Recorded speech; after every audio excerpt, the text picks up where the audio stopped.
Oke, sebelumnya saya ucapkan Assalamualaikum warahmatullahi wabarakatuh. Salam sejahtera untuk kita semuanya. Halo sobat semuanya, kita jumpa lagi dengan saya Budi Hartono di mata kuliah saya Logika dan Algoritma Pemrograman. Baik, pada hari ini yaitu kita masuki minggu yang ketiga atau pada pertemuan yang ketiga hari ini kita akan bahas mengenai mata kuliah Logika dan Algoritma Pemrograman pada materi sebagai berikut, yaitu mengenai tipe data dan operator dalam Pascal. Karena software atau alat bantu yang kita gunakan adalah Pascal, maka saya gunakan lebih spesifiknya adalah tipe data dalam Pascal dan operator. Ya, operator yang ada di dalam Pascalnya nanti. Baik, satu persatu kita akan mulai untuk pembelajaran hari ini. Tapi sebelum lebih lanjut, saya bahas tentang materi, ada yang perlu saya sampaikan, yaitu berkaitan dengan tujuan pembelajaran. Bahwa tujuan pembelajarannya setelah menyelesaikan mata kuliah ini ya, atau pada bab ini diharapkan yang pertama yaitu mahasiswa mampu memahami dan membedakan tipe data dalam pemrograman Pascal. Jadi nanti di situ diharapkan mahasiswa bisa mengerti tipe data, bentuknya seperti apa dan bagaimana cara penempatannya.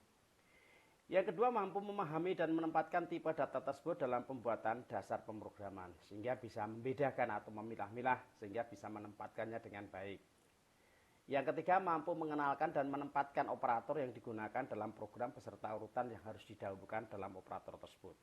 Mungkin ini sudah sering kita dengar ya, bahwa untuk mengenalkan operator, ada operator-operator plus, bagi, kali, dan seterusnya, dan bagaimana cara mendahulukannya. Apa yang harus didahulukan atau lambang apa yang harus didahulukan, apakah tanda perkalian, pembagian, atau penjumlahan yang perlu diperhatikan adalah itu. Oke, ini yang akan saya capai atau diharapkan pada hari ini, yaitu ada dua hal. Yang pertama mengenai tipe data dan yang kedua adalah mengenai operator. Kita lanjut. Tapi sebelum lebih lanjut saya bahas, maka saya akan bahas mengenai tipe data. Saya akan bahas dulu mengenai sejarah mengenai Pascalnya. Jadi karena kita akan gunakan alat bantu atau softwarenya itu adalah Pascal, maka tidak ada salahnya kalau kita mengupas masa lalu dulu ya, mengenai sejarah daripada Pascal ini. Ya, jadi Pascal ini adalah bahasa pemrograman yang pertama kali dibuat oleh Profesor Nicholas Switch pada tahun 1971. Ini. Jadi lahirnya atau munculnya Pascal ini baru pada tahun 1971.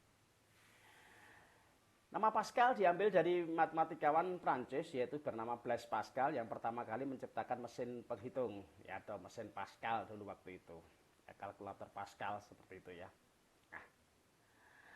Profesor Nicholas Switch ini membuat bahasa Pascal ini sebagai alat bantu untuk mengajarkan konsep pemrograman komputer kepada mahasiswanya. Tentunya ya karena pada saat itu lebih banyak arahnya adalah untuk ke hitungan atau berhitung ya, lebih banyak ke hitung karena pada awal fungsinya adalah Pascal pada awal fungsinya daripada komputer adalah digunakan sebagai alat untuk menghitung.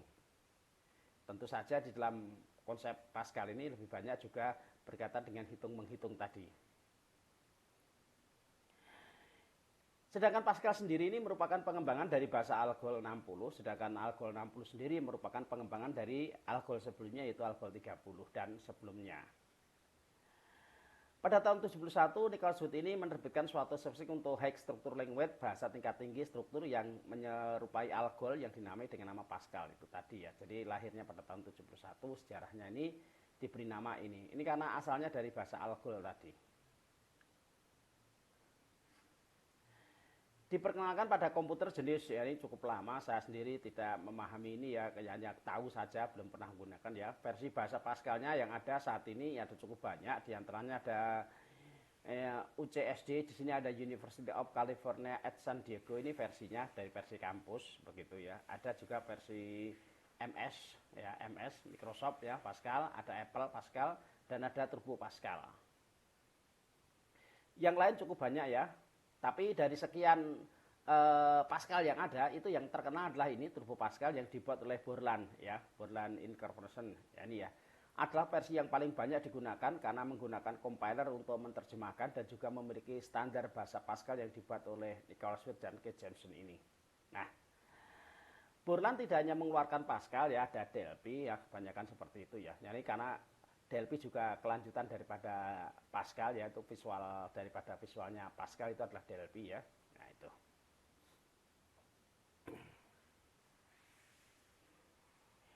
Kita lihat sekarang di sini kalau kita lihat ada evolusi ya, evolusinya dan ada evolusi dan invention tentang Pascal. Jadi tahun 58 sudah ada, yaitu namanya Algol di situ ya. Algolnya di sini disebut dengan Algol 60. Tapi sebelumnya sudah ada Algol 30 di sini ya. Ini karena disebut dengan Algol 60 karena kelahirannya munculnya tahun 60 ini. Jadi Dr. Nicholas Wood ini belajarnya dari Algol yang bahasa Algol yang tahun 58 ini. Terus tahun 71 dibuatlah Pascal di situ ya, ada pengembangan Pascal, dibuatlah Pascal tahun 70 atau 71 di situ ya. Ada juga pengembangan Pascalnya tahun 78 dikembangkan lagi, ada Pascal objek dikembangkan tahun 86 ya. Nah ini jarutnya sekarang sudah masuk ke Pascal dikembangkan jadi Chrome 2005, ada ini ya oksigen tahun 2001 dan ada oksigen 6 tahun ini ya 2013. Nah, ada juga Pascal ini dikembangkan dalam bahasa ada masuk ke di sini tahun 80 ya, tahun 80 dikembangkan lagi menjadi bahasa C menjadi C#, terus ada lagi menjadi C# apa C crash ya atau C crash C# di tahun C# 5 tahun 2012. Nah ini tadi ada Pascal tadi dikembangkan menjadi Turbo Pascal dikembangkan jadi Delphi atau Visual Pascalnya, Delphi menjadi Delphi 2008 ya, dikembangkan lagi menjadi Delphi 2009 sampai sekarang ada Delphi X atau 2012 seperti ini, atau sekarang sudah tahun 2020 ya seperti itu. Jadi perkembangan daripada sejarahnya adalah seperti ini ya, penggunaan programnya di sini. Ini yang kita gunakan adalah mengenai evolusi yang terjadi adalah seperti ini. Berikutnya adalah ciri-ciri daripada Pascal. Jadi bahasa Pascal ini memiliki ciri-ciri khusus, diantaranya adalah berurutan atau sekuensial. Hampir di pemrograman awal itu kebanyakan program itu lebih cenderung ke sekuensial atau berurutan. Blok dengan batas-batas yang jelas sehingga ada penggunaan bloknya diawali dengan begin dan end di situ ya, di dalam Pascal dengan istilahnya adalah seperti itu. Berikutnya adalah blok dengan batas yang jelas tadi sudah.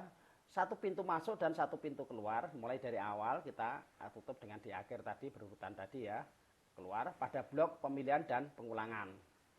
Ini ciri-ciri daripada sebuah pemrograman berbasis Pascal adalah seperti ini. Mungkin yang perlu kita pahami adalah mengenai aplikasi daripada Pascal ini jenis perluasannya di dalam Pascal itu ada memiliki beberapa extension, yaitu diantaranya nanti adalah extension pass. Di sini adalah digunakan untuk Pascalnya, hasil daripada program daripada Pascal ini akan diberikan extension pass, yaitu source code-nya itu akan diberi seperti itu. Ada bug-nya, di mana bug ini adalah sebagai backup atau cadangan ketika file pass-nya itu rusak, kita bisa membuka file bug-nya ini. exe ini adalah merupakan hasil compiler daripada pass-nya tadi ya. Jadi setelah dijalankan di run itu akan bentuk file exe ya, file exe-nya ini hasil dari compilernya tadi yang langsung bisa dijalankan atau di double klik pada program Windows Explorer atau pada PROM ya seperti itu. Kalau dalam Pascal itu istilahnya seperti itu. Ada TPU, yaitu adalah untuk yang berisikan Turbo Pascal unitnya, ada TP Pascal unitnya. Di sini ada file-file yang berisi prosedur atau functionnya ya. Nanti kita akan bahas lebih jauh mengenai prosedur dan function ini pada materi pada minggu selanjutnya. Terus ada TPL, ada file library ya, file library yang sudah disiapkan oleh Pascal, nanti kita tinggal menggunakan saja. Ada yang terakhir yaitu adalah konfigurasinya, atau konfigurasi penggunaan Pascalnya di sini. Nah, ini tadi salah satu yang disediakan library-nya adalah unit. Unit ini merupakan kumpulan dari konstanta, ya bisa label, bisa tipe, bisa parabel, bisa prosedur ya. Juga bisa berupa fungsi yang siap dipakai untuk kegunaan proses tertentu dalam program Pascal. Jadi unit ini semacam fasilitas ya, semacam fasilitas yang sudah disediakan oleh Pascal, kita tinggal gunakan saja. Nanti akan kita terapkan pada penggunaan unitnya. Di antara beberapanya, di antaranya adalah sistem, DOS, CRT, printer maupun overlay maupun grafik. Contohnya adalah seperti ini. Ketika saya akan menampilkan atau mencetak begitu ya, maka saya harus menggunakan unit printernya supaya printernya itu terkoneksi atau tersiapkan. Begitu juga ketika saya akan menggunakan grafik, untuk gambar grafiknya itu dipersiapkan, maka kita mengambil graf ini. Nah ini sudah disediakan, tinggal kita panggil saja nantinya. Ya, kita tinggal panggil, kita siapkan di sini, kita tinggal menggunakan contoh-contoh yang ada. Nah, Kita bahas mengenai tipe data, selain berbicara mengenai itu ya, unit, ada yang namanya konstanta. Mungkin sudah sering dengar ya, konstan itu artinya apa? Tetap ya. Jadi konstanta yang kita singkat dengan cons adalah nilai yang konstanta, nilai tetap. Yang di dalam ya yang dipasang dalam program. Bentuk umumnya ketika kita akan nuliskan yaitu konstanta, kita ketikkan dulu kata kuncinya cons ya. Kata kuncinya adalah cons, pengenal dan ekspresinya. Ya, pengenal sama dengan ekspresi, jangan lupa di dalam Pascal itu aturannya berakhir dengan tanda titik koma.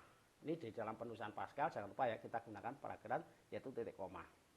Ya, contoh penerapannya seperti apa? Kita turunkan yaitu kata kuncinya cos.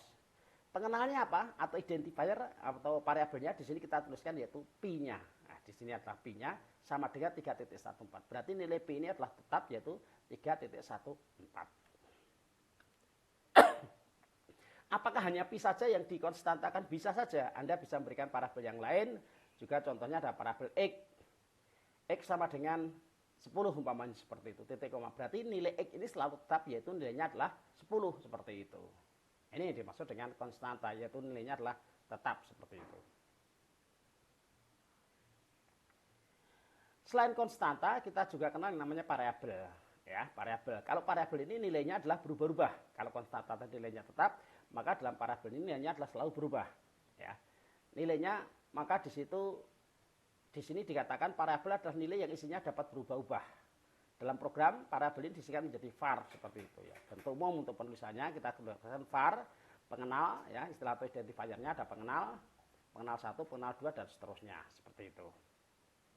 Kalau sama maka kita nulisnya yaitu pengenal, pengenal 2, pengenal 3, pengenal 4, pengenal berikutnya. Tapi kalau beda tipe maka kita harus tuliskan di bawahnya seperti itu.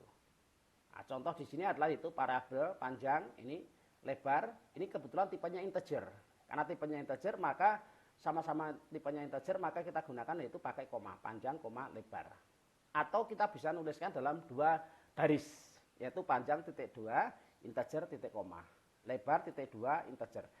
Kalau tadi di konstanta itu kita gunakan ekspresinya di sini yaitu digunakan tanda sama dengan ya tanda sama dengan, maka di dalam parabel ini beda. Kita tidak menggunakan tanda sama dengan tetapi menggunakan tanda titik 2. Ini yang perlu harus kita bedakan antara konstanta maupun variabel. Jadi kalau konstanta kita gunakan tanda sama dengan, kalau variabel kita gunakan tanda titik 2 seperti ini. Kayak dari di sini kita tuliskan kalau tipenya sama kita bisa tulis seperti ini, kalau beda bisa ditulis 2 seperti ini, yaitu panjang integer, lebar integer, atau mungkin di sini beda juga bisa ya, panjang integer, lebar integer, luasnya sama dengan real, umpamanya seperti itu. Nah, sekarang tipe data ini yang penting, jadi dari di awal tadi saya menjelaskan yaitu mengenai materinya adalah mengenai tipe data dan operator. Jadi setiap data memiliki tipe, ya. Setiap data itu ada jenisnya. Apakah merupakan bilangan bulat, apakah merupakan angka pecahan, ataukah berupa karakter, atau sebaliknya seperti itu. Jadi tipe data adalah pengelompokan data berdasarkan isi dan sifatnya. Jadi dikelompokkan tipenya seperti apa nih? Oh ini adalah binatang, ini adalah tumbuhan, ini adalah manusia, ini adalah ini. Itu membedakan jenisnya seperti itu. Nah, mungkin hewan masih bisa dikelompokkan lagi menjadi hewan yang berkaki 2, bisa berkaki 4, ya, yang memiliki sayap, tidak memiliki sayap, mempunyai atau bisa terbang seperti itu. Nah ini disebut dengan tipe data adalah seperti ini. Untuk bentuk umumnya adalah di sini sama ya, kita tuliskan ada konstanta, ada variabel, di sini tipe diikuti dengan pengenalnya ya, pengenal 1, pengenal 2, tipe data. Ini gabungan atau penggunaan daripada variabel tadi. Ya, di sini tadi ada apa itu? Panjang, integer, lebar, integer. Nah, itu yang dimaksud dengan tipe datanya adalah seperti itu. Jadi tipe data itu berada di belakang, jangan lupa berakhir dengan tanda titik koma. Seperti itu. Nah, ini penerapannya adalah seperti ini. Mungkin Anda agak sedikit bingung, ini apa seperti itu ya. Ini nanti penerapannya adalah bentuknya adalah seperti ini. Ketika kita menuliskan sebuah source code atau kode program, itu nanti akan kita muncul seperti ini. Oh ya disebut dengan konstanta. Konstanta itu nulisnya seperti ini ya. Kita tuliskan seperti ini konstanta. Tadi ada kata kuncinya konstanta. Pi sama dengan 3 titik ini. Ini ekspresinya kita gunakan yaitu pakai tanda sama dengan 3.14. Jangan lupa berakhir dengan tanda titik koma. Nah, variabel dan tipe data ini, variabel itu jari-jari, ini disebut dengan variabel, sedangkan integer ini tipenya. Berarti jari-jari ini tipenya adalah integer. Integer itu artinya bilangan bulat seperti itu. Nah, ini cara penerapannya seperti itu. Luas, koma, keliling, yaitu tipenya real. Kalau sama kita tuliskan seperti ini. Berarti luas, koma, ini itu real. Nah, ini yang disebut dengan variabel dan tipe data. Sedangkan di bawahnya ada proses. Luas berarti pi dikalikan dengan jari-jari, dikalikan dengan jari-jari. Di sini ada keliling 2πr. Dan ini akan kita bahas nanti pada program berikutnya. Untuk hari ini saya kenalkan dulu mengenai tipe data dan operatornya dulu ya. Jadi untuk minggu depan kita akan bahas mengenai kode programnya seperti ini, cara instalasi dan cara pembuatan programnya ini. Ini hanya contoh penerapannya. Kalau dalam program itu penulisan konstantanya seperti ini, parabelnya seperti ini yang dimaksud dengan parabel dan tipe data, ini yang dimaksud dengan konstanta, bentuknya adalah seperti ini. Oke ya, bisa dimengerti ya. Ini kita belum untuk saat ini belum, itu contoh kode program penerapannya adalah seperti itu ya, supaya tadi Anda punya gambaran, oh nanti kalau saya terapkan di dalam program yang dimaksud konstanta itu seperti ini, kita tuliskan kayak gini, parabel bentuknya adalah seperti ini, begitu ya.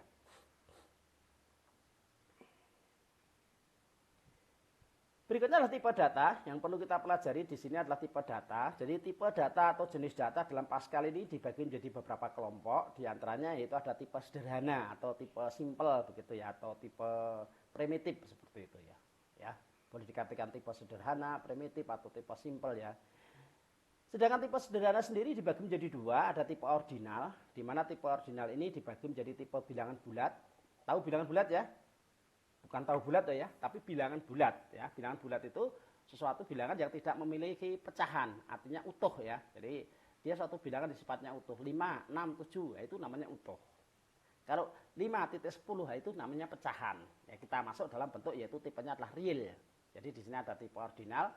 Yang pertama bilangan bulat itu berarti bilangan yang utuh. Kalau real itu adalah pecahan. Jadi kalau kita tulis 50,75 setengah 3/4, nah itu yang disebut dengan pecahan. Itu seperti itu. Yang kedua ada tipe boolean, berikutnya ada tipe karakter, tipe terbilang, dan tipe subjangkauan. Nanti satu persatu kita akan bahas mengenai tipe-tipe yang ada di sini, yaitu tipe mengenai ordinal ini. Baik, kita lanjut ke berikutnya.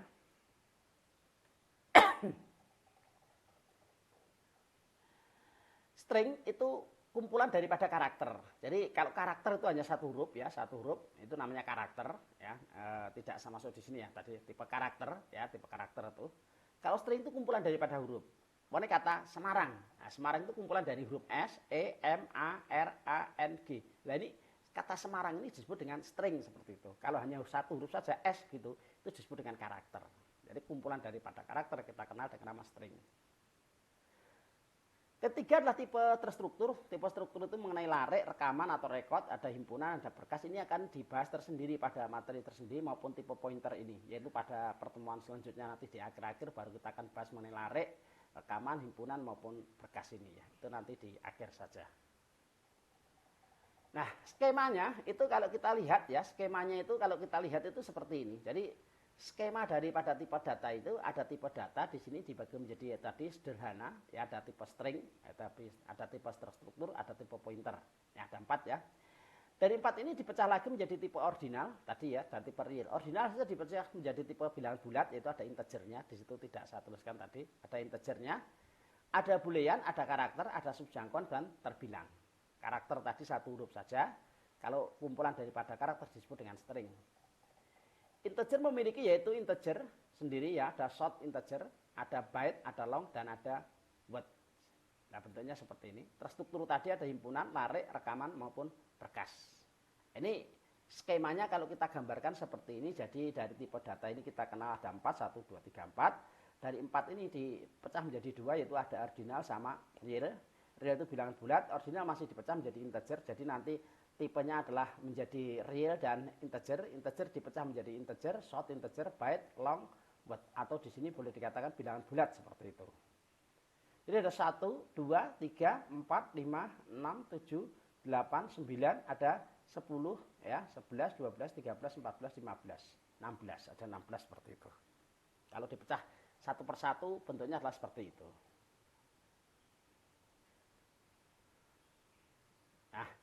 Ini tipe bilangan bulat itu ya. Jadi tipe bilangan bulat tadi ada yang namanya ada itu tipe bilangan bulat itu ada short integer.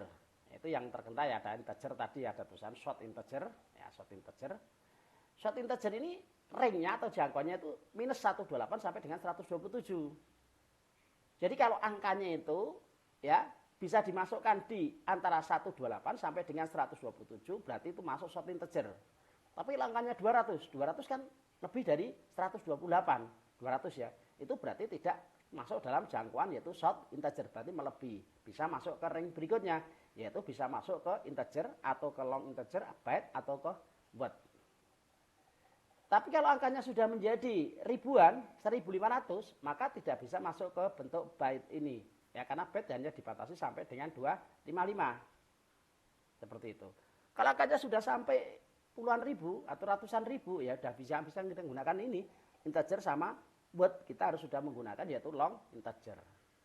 Maka yang perlu diperhatikan adalah batasnya ini. Kalau short integer tadi minus 128 sampai 127, integer minus 32.768 sampai dengan 32.767. Nah, ibaratnya tempat atau wadah itu ya, yang terkecil itu ya disebut dengan short integer. Kalau mungkin tempat air itu ya saya kasihkan gelas, di atasnya gelas apa ya? Nah, mungkin ya di situ ya ada gayung, mungkin ada ember gitu, ada tong, ada bak gitu ya. Itu istilahnya ada seperti itu. Untuk menampung yang kecil kita butuh gelas saja lah. Untuk menampung hanya sekian liter ya kita butuh hanya ini aja seperti itu. Ini yang dimaksud dengan tipe data pada bilangan bulat. Boolean itu hanya berisi benar dan salah, yaitu bahwa tipe boolean adalah tipe yang hanya dapat bernilai yaitu benar dan salah. Ya, nilainya benar dan salah saja. Karakter tadi sudah saya jelaskan, dia hanya memiliki satu huruf atau satu digit saja, itu disebut dengan karakter. Sedangkan kumpulan daripada karakter disebut dengan string, tadi sudah ya. Nah ini tipe untuk real ini untuk pecahan ya, nanti kita bisa gunakan real atau single, ini sudah cukup ya.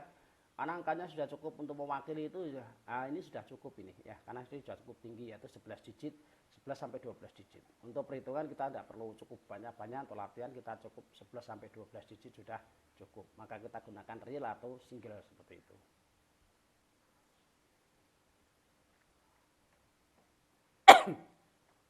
String tadi sudah, pemrograman algoritma ini kumpulan ya, dua kata pemrograman dan algoritma. Jadi ada P ini satu karakter, E satu karakter. Kalau dikumpulkan jadi satu, ini menjadi yaitu satu kata ini atau dua kata ini disebut dengan string.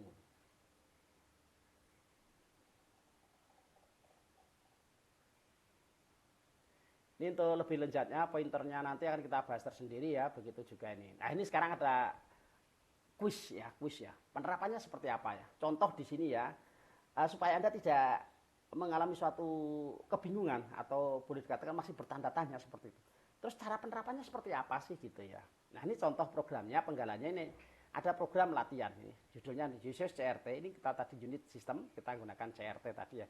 Ada diberikan sebuah variabel. Variabel itu peubah. Jadi di sini ada variabel X, Y, dan Z ini short integer. Nah short integer tadi masih ingat ya? Range-nya antara minus 128 sampai dengan 127. Nah, kalau nilai X dan Y ini sudah diberikan batasan dari minus 128 sampai dengan 127, maka dia dinyatakan benar kalau range-nya adalah di antara itu. Tapi kalau range-nya di luar itu, berarti nanti nilainya akan menjadi salah.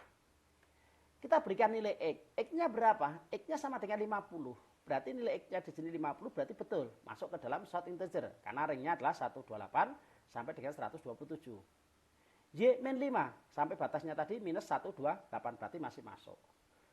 Sekarang bagaimana dengan nilai Z ini? Z ini adalah perkalian antara X dikalikan dengan Y. Berarti kalau X dikalikan dengan Y 50 dikalikan dengan min 5 ini berarti adalah minus 255 sehingga dia berada di luar short integer ini. Maka program ini dinyatakan yaitu salah. Salah apa? Salah tipenya. Karena ini melebihi dari ada yaitu short integer. Hasilnya Z ini kan negatif 255 seperti itu. 25 ya, 250 ya, 250 minus 250.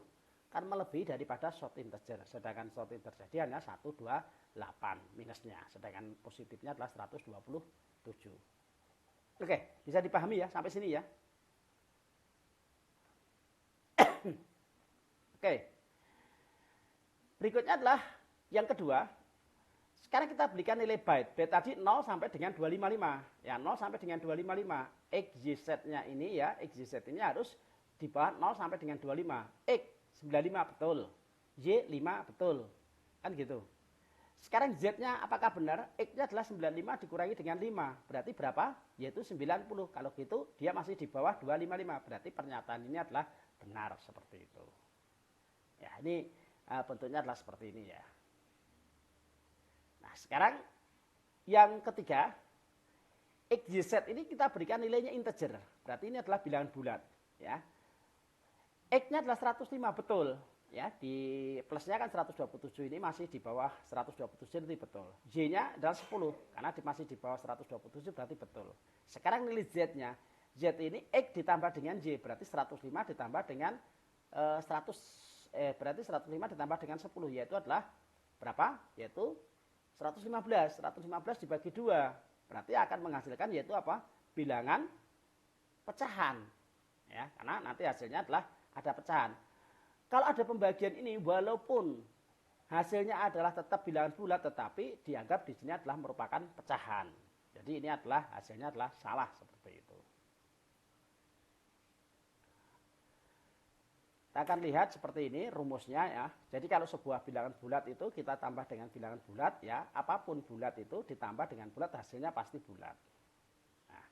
Bulat dikurangi dengan bulat pasti akan menghasilkan sebuah bilangan bulat. Bulat dikalikan dengan bulat akan menghasilkan sebuah bilangan bulat. Nah ini, kalau sebuah bilangan bulat ini kita bagi dengan bilangan bulat, ini akan menghasilkan bisa saja bilangannya bisa menjadi berapa? Bulat bisa juga menjadi pecahan. Maka untuk itu langsung ditulis di sini yaitu menjadi bentuk yaitu real. Contohnya adalah 10 kita bagi 2. Hasilnya kan 5. 5 itu bilangan bulat seperti itu. Tapi apakah hasil pembagiannya akan selalu menghasilkan itu? Kan tidak.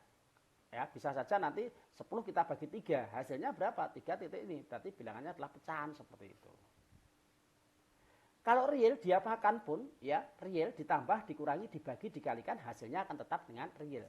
Ya, real dikalikan dengan real, ditambah, dibagi dengan real, hasilnya tetap real. Ya, bulat ditambah, dikurangi, dibagi, dikalikan dengan real, hasilnya pasti real. Ya, kalau bulat dengan real menghasilkan real, real dengan real menghasilkan real. Bulat dengan bulat itu kecuali untuk pembagian akan menghasilkan tipenya real, lainnya adalah bulat. Nah, maka kita harus berpedoman pada rumus operator ini. Untuk operator untuk pengalian ini kita harus memperhatikan ini betul-betul. Oh, nanti akan menghasilkan seperti ini. Kalau bulat dibagi dengan bulat akan menghasilkan real. Real dengan real akan menghasilkan real. Bulat dengan real akan menghasilkan yaitu real. Nah, ini oke, sampai sini bisa dipahami ya. Contoh lagi nih ya, kuis lagi. Ini contoh untuk refreshing lagi yaitu untuk kuisnya seperti ini. Ini kita ketahui X adalah variabel bertipe integer. Integer tadi sudah diketahui ya bahwa integernya sampai 32.670 ya. Ini ya. Maka kita akan lihat di sini. Kalau nanti nilainya ini di negatif 32 ya 32.767 ya sampai dengan 68 gitu ya, maka masuk. Kalau di luar itu berarti dia tidak masuk. A 20.2 karena ini adalah pecahan maka bukan bilangan integer. Begitu juga dengan F ini. Jadi A ini adalah pecahan maka bukan bilangan bulat, jelas salah. F ini 75.50 jelas salah. 250 masuk dalam jaringan yaitu 32.000 ya. Jadi masuk ini. Nah, ini berarti B ini benar. C 32.000 batasnya ini 33. Kalau 33 berarti melebihi dari ketentuan yang ada, berarti salah. Begitu juga dengan D ini negatif 36.000 berarti melebihi dari ketentuan yang ada. Berarti juga C dan D ini adalah salah. E karena masuk 0 itu masuk ya. Oke, F tadi sudah. G melebihi. Jangankan ini 2 miliar ya. Ini 33 aja sudah melebihi. Maka ini juga salah G-nya. Ini yang dimaksud dengan bentuk penerapannya adalah tipe datanya adalah seperti itu. Sehingga nanti Anda bisa menerapkan. Jangan sampai Anda salah untuk penerapan yaitu tipe datanya adalah seperti itu.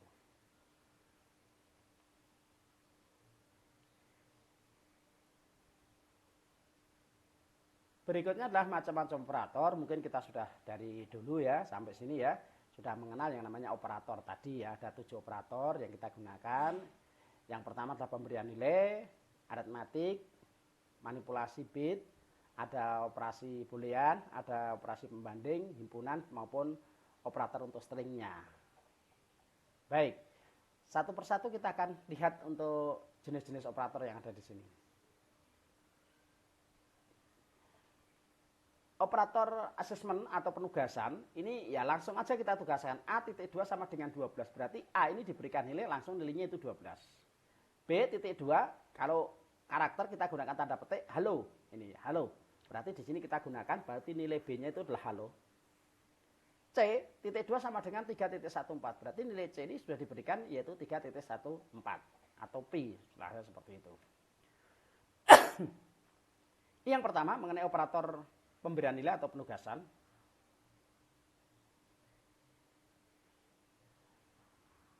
Yang berikutnya adalah operator untuk aritmatika tunggal. Yaitu untuk aritmatika di sini adalah X sama dengan ya X.2 sama dengan plus Y atau X sama dengan ya X.2 sama dengan min Y. Ini adalah mengalihkan atau mengurangi dengan dirinya sendiri. Jadi kalau dipecah X sama dengan X plus Y. Atau di sini X.2 sama dengan min Y. Artinya X.2 sama dengan X min Y. Seperti itu.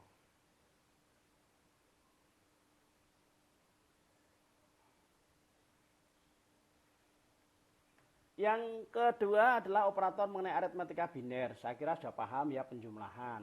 Ya, kalau kita lihat di sini ada operator penjumlahan, ada pengurangan, perkalian, pembagian. Ya, pembagian itu ya untuk bilangan bulat maupun bilangan real kita gunakan ini.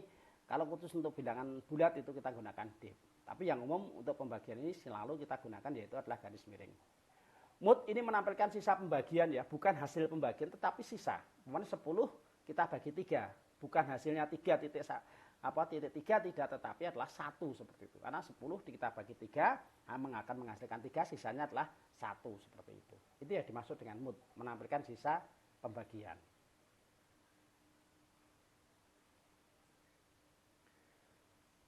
Operator untuk manipulasi bit diantaranya ada operator yaitu bentuknya adalah N. N ini adalah suatu kondisi di mana jika semua syarat bernilai benar terpenuhi maka hasilnya adalah benar. Jadi N itu dinyatakan benar kalau kedua terpenuhi. Jadi yang pertama terpenuhi, yang kedua terpenuhi itu disebut dengan N atau benar seperti itu ya. Jadi kondisi dinyatakan benar kalau kedua syarat itu terpenuhi. Beda dengan OR. OR ini jika salah satu syarat terpenuhi maka dinyatakan benar. Kalau syarat pertama salah, syarat yang kedua benar, maka akan dinyatakan benar. Kalau syarat pertama benar, kedua benar, karena salah satu sudah terpenuhi, maka dinyatakan benar. Nah, seperti itu. Eksklusif ini jika salah satu syarat bernilai benar atau salah, maka hasilnya adalah benar. Kalau nilainya itu adalah benar dengan benar, akan menghasilkan nilai salah. Kalau eksklusif, benar dengan salah, salah dengan benar. Benar-benar, salah-salah itu akan menghasilkan nilai salah seperti itu. Yang keempat adalah not, itu adalah kebalikannya. Yaitu kebalikan dari hasil binernya tadi ya, hasil kebalikan dari ini. Benar menjadi salah, salah menjadi benar.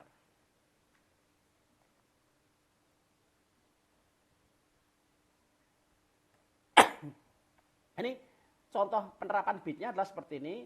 Jika A ini adalah 0 itu artinya salah ya, 0 itu artinya salah. B-nya adalah salah, di N kan hasilnya salah. Salah dengan salah hasilnya salah, karena tidak ada yang benar. N itu syaratnya harus benar, kan gitu. Syarat yang pertama salah, yang kedua benar, maka juga hasilnya akan salah. Syarat pertama benar, syarat kedua salah. Karena keduanya tidak benar, maka hasilnya juga akan salah. Nah, N itu akan benar kalau syarat yang pertama ini adalah benar, syarat yang kedua juga benar. Berarti keduanya terpenuhi baru dinyatakan benar.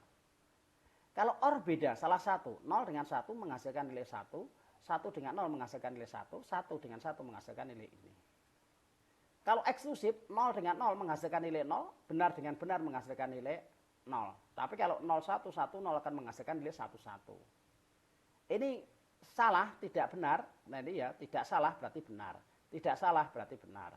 Tidak benar berarti salah, di sini ya, tidak benar berarti salah. Ini kebalikannya kalau not.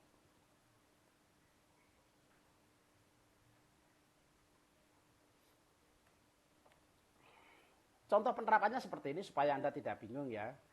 Ini contoh aja ini ya, contoh ini ya. Ini contoh aja. Ada seorang anak gadis mau nikah, minta persyaratannya adalah seperti ini. Ya, dia mau dinikahkan dengan catatan yaitu satu syaratnya orangnya harus kaya. Yang kedua orangnya harus tampan. Kalau dengan menggunakan N, kedua syarat ini harus terpenuhi. Nah, kalau tidak terpenuhi maka si gadis tidak mau. Jaka, ya nama yang melamar yang pertama Jaka. Dia kaya. Ya, dia kaya berarti memenuhi persyaratan. Yang kedua, syaratnya dia juga tampan. Maka kalau dia kaya, dia tampan, maka dengan menggunakan ini akan terpenuhi. Berarti dia benar. Bagus, dia miskin walaupun tampan, ya ini tidak terpenuhi seperti itu. Bambang, dia kaya tapi jelek, ya tidak terpenuhi. Mukidi, sudah miskin, jelek, nggak mau si gadis. Maksudnya adalah seperti itu, paham ya? Sekarang yang kedua, si gadis kok mencari ini nggak ketemu, mamanya seperti itu. Yang melamar hanya satu saja, maka dia akan gunakan ini, merubah menjadi N menjadi OR. Ya, jadi dia mau persyaratannya kalau enggak kaya ya tampan. Kalau enggak kaya ya tampan. Artinya apa? Kalau dia kaya, dia akan terima. Kalau dia tampan, ya dia akan terima seperti itu. Si Jaka ini kaya dan tampan, diterima. Bagus ini miskin, tapi kan tampan, tetap diterima. Bambang ini kaya, walaupun jelek tetap diterima. Tapi kalau miskin dan jelek, tidak diterima oleh si gadis. Maka tidak terpenuhi salah satu. Maka hasilnya menjadi yaitu false atau salah. Ini penerapannya, pengguna and or-nya adalah seperti ini. Itu yang berikutnya adalah operator pembanding. Yang ketiga ini menetapkan operator pembanding sama dengan ya 5, apakah sama dengan 5? Ya benar. Apakah ini 5 tidak sama dengan 4? Benar. Apakah 5 kurang dari 4? Yaitu salah. Apakah 5 di atas sama dengan 5? Benar. Nah, ini ya. Kurang dari sama dengan, berarti apakah 5 kurang dari sama dengan 7? Ya benar. Apakah 5 di atas sama dengan 6? Salah. Seperti ini. Itu membandingkan saja.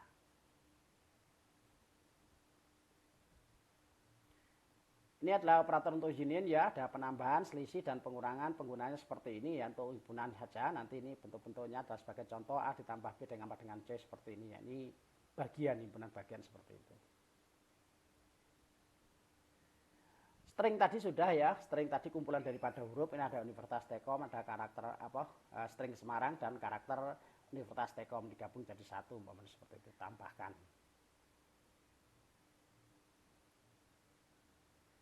Nah, yang perlu diperhatikan adalah derajat operator. Berapa hasil daripada X sama dengan 2 ditambah 3 dikalikan dengan 4? 20 atau 14 jawabannya. Maka kalau kita tuliskan biasa ya 2 ditambah dengan 3. 2 ditambah dengan 3 berarti 5. 5 dikalikan dengan 4 adalah 20. Nah, seperti itu. Tetapi di dalam matematika itu ada derajat atau yang harus didahulukan. Ya, ada kepentingannya. Di sini bukan 2 ditambah 3 dikalikan 4 tidak, tetapi 3 dikalikan 4 ditambah dengan 2. Berarti 3 dikalikan 4 adalah 12 ditambah dengan 2. Berarti jawaban yang benar adalah 14. Inilah yang dimaksud dengan derajat operator, itu bentuknya adalah seperti itu. Nah ini ya, jadi derajat yang tertinggi adalah not. Yang pertama adalah not. Yang kedua perkalian, pembagian, divisi ya, ada mut, ada n, ada plus minus, itu baru di sini. Pembanding itu berarti berada di terakhir, yaitu rutenya adalah seperti ini. Jadi yang tertinggi adalah kalau ada not itu ya harus kita dahulukan notnya dulu, baru dikalikan seperti itu. Mungkin ini sudah diajari di dosen yang lain, yaitu di mata kuliah matematika logika ya. Nah itu atau matematika diskrit, di situ sudah diajari tentang ini penggunaan, yaitu matematika logika, yaitu yang berkaitan dengan bentuk-bentuk not atau divisi atau hal seperti ini. Gerbang logika istilahnya seperti itu. Oke, hanya ini yang bisa saya sampaikan untuk hari ini. Tetapi sebelum saya tutup, saya sampaikan dulu mengenai kesimpulan yang bisa dipetik untuk pembelajaran untuk hari ini. Yang pertama adalah tipe data dalam Pascal itu yang sering dipakai, diantaranya adalah tipe integer, itu tipe bilangan bulat ya. Ada real, itu untuk bilangan pecahan. Ada string, kumpulan daripada karakter, sedangkan karakter sendiri satu huruf. Ada boolean tadi ya, istinya benar dan salah, dan ada tipe pointer. Di dalam bilangan bulat itu yang perlu diperhatikan adalah suatu sintak atau rumusnya, bahwa kalau bilangan bulat ditambah dengan bulat itu akan menghasilkan bulat, bulat dikurangi dengan bulat akan menjadi bulat, bulat dikalikan dengan bulat menghasilkan bilangan bulat. Kalau bulat dibagi dengan bilangan bulat akan menghasilkan real. Real di apa-apapun ya, dikalikan, dibagi, dikurangi dengan real akan menghasilkan nilai real. Real dengan bulat atau bulat dengan real di apa-apapun ya, dikali, dibagi, dikurangi akan tetap akan menghasilkan bilangan real.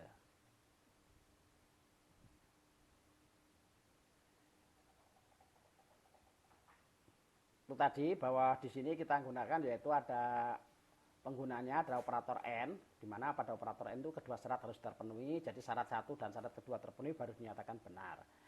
Yang kedua adalah OR, di mana salah satu syarat terpenuhi adalah sudah benar. Syarat yang pertama benar, syarat yang kedua benar, otomatis kalau sudah terpenuhi salah satu maka benar. Syarat pertama benar, yang kedua salah, maka terpenuhi. Ya, syarat pertama salah, yang kedua benar sudah terpenuhi, berarti salah satu syarat sudah terpenuhi menyatakan benar. Eksklusif, kalau salah dengan salah akan menghasilkan nilai salah, benar dengan benar menghasilkan nilai salah, benar dengan salah, salah dengan benar menghasilkan yaitu nilai benar. Berikutnya adalah not atau kebalikan. Terakhir adalah ini, yaitu derajat tadi ya, derajat di dalam tingkat operator tadi. Ini yang bisa saya sampaikan untuk hari ini, untuk pembelajaran hari ini mengenai tipe data dan operator yang ada dalam Pascal. Mudah-mudahan bisa dimengerti, bisa dipelajari. Untuk selanjutnya minggu depan kita akan mencoba untuk praktikum, ya instalasi softwarenya dulu, beserta cara penggunaan tipe data maupun penerapannya tadi yang sudah saya contohkan di dalam problem santai. Terima kasih. Akhir salam. Assalamualaikum warahmatullahi wabarakatuh. Sampai jumpa lagi minggu depan. Terima kasih.